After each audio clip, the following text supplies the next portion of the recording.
सत्य गुरुवे नमः। कोई लूट रहा, कोई लूट रहा अपने अपने संस्कार। सत्यानंद खिला रहा, कोई खा रहा। यह तो है संसार। इस संसार में कोई लूट रहा है, कोई लूट रहा है, तो ये अपने अपने संस्कार बना रहे हैं। जो लूटने वाला उसका कर्म कोई था तुच्छ कर्म, निकृष्ट कर्म था, वो कट गया लूटने वाले का। और जो लूट रहा है, या तो वह कभी लूटा होगा, और यदि नहीं लूटा तो उसने अपना नवीन संस्कार बना लिया, वो फिर लूटेगा आगे चल के। तो ये तो संस्कार हैं, कोई बिगाड़ रहा है, कोई बना रहा है। सत्यानंद खिला रहा, कोई खा रहा, यह तो है संसार। कोई खिला रहा है, कोई खा रहा है, तो ये तो संसार है। जैसे चमन होता है, चमन में अनेक तरह के फूल होते हैं, तो ये संसार रूपी जो चमन है, किसका? परमपिता परमात्मा का। इसमें हर तरह का आदमी है, जैसा भी कोई चाहेगा वैसी आदमी मिल जाएगा।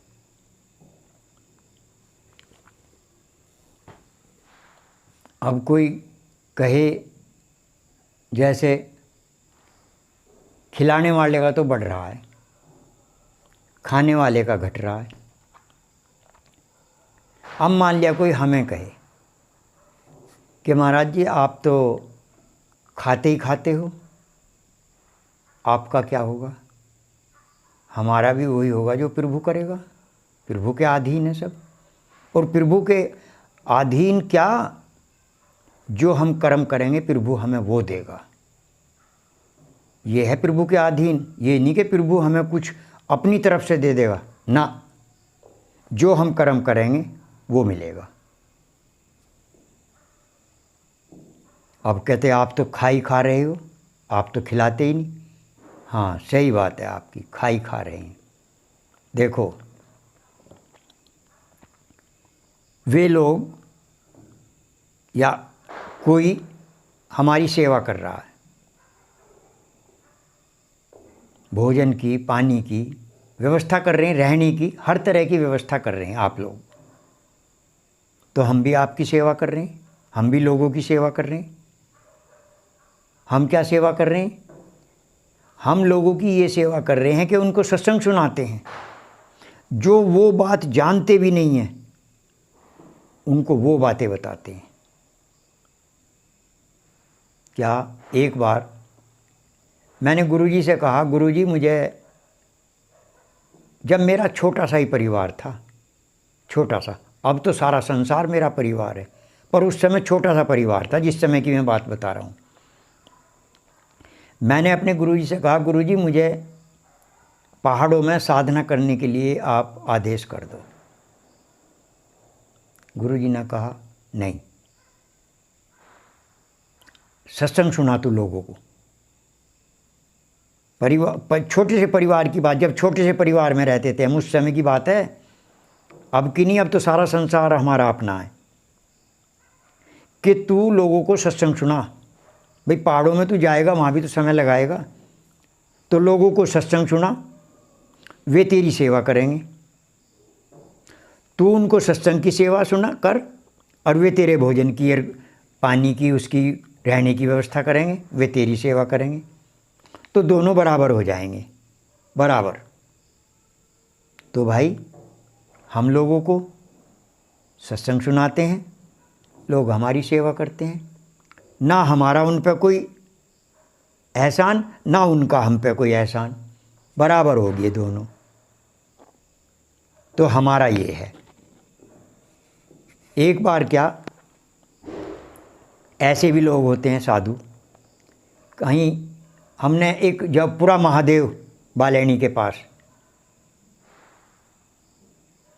बहुत लोग जानते हैं पूरा महादेव, लाखों लाखों कांवड़े चढ़ती हैं वहाँ पूरे महादेव पे, लाखों कांवड़िया जाते हैं।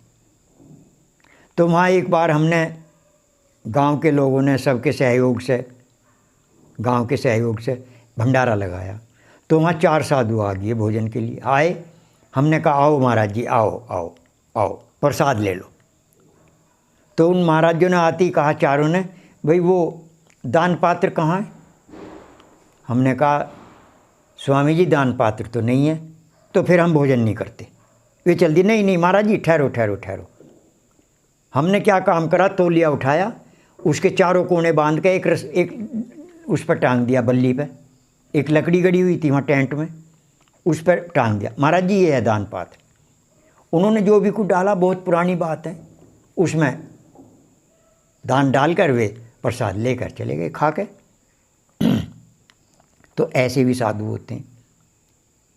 तो भाई लोग हमारी सेवा करते हैं, भोजन की, रहने की, उसकी व्यवस्था करते हैं, हम उनको सत्संग सुनाते हैं, सत्संग की सेवा करते हैं, तो दोनों बराबर होती है। तो हमारा ये रहा। फिर हमने शिव पुराण में भी पढ़ा, जो किसी तरह की सेवा नहीं करते साधु, ना सत्संग उनके पास, ना कुछ ना कुछ, उनका भजन का आधा कटता है, आधा।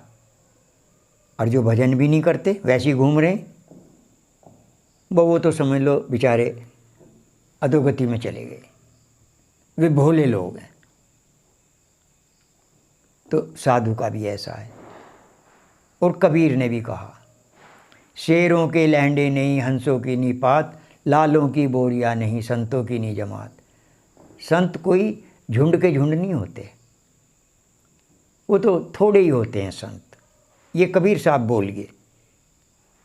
तो भाई बस अपना जो सही मार्ग पे चलेगा, सत्य मार्ग पे चलेगा, उसका उद्धार हो जाएगा, वह भवसागर पार हो जाएगा।